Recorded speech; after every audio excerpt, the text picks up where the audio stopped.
Pritshmëritë si çdo herë. Pra, ideja pse po mblidhemi në këto seanca apo në këto vazhdime të seancave konstituive është që të votohet kryesia e kuvendit në mënyrë që përfundimisht pra të themelohet edhe apo të konstituohet kuvendi dhe të vazhdojmë tutje edhe me formimin e qeverisë. Pra këtë e parasheh kushtetuta, kjo është arsyeja pse po mblidhemi. Problemi qëndron në faktin që përkundër asaj që ne si subjekt fitues kemi zbatu gjitha obligimet kushtetuese, duke filluar nga propozimi i kandidatit, votimi për pjesëmarrjen në gjitha seancat me gjithë deputetët, kemi pa që nga opozita apo nga partitë parlamentare tjera opozitare, ose nuk kanë marrë pjesë fare në votim,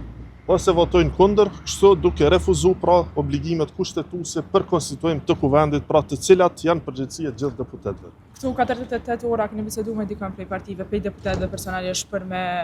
Po besoj e keni pa, gjitha tentativat tona kanë qenë edhe publike transparente, pra janë bërë edhe në media, pra janë paraqit, që ne kemi tentu, gjejmë forma dhe mënyrat bashkëpunimit, kemi ftu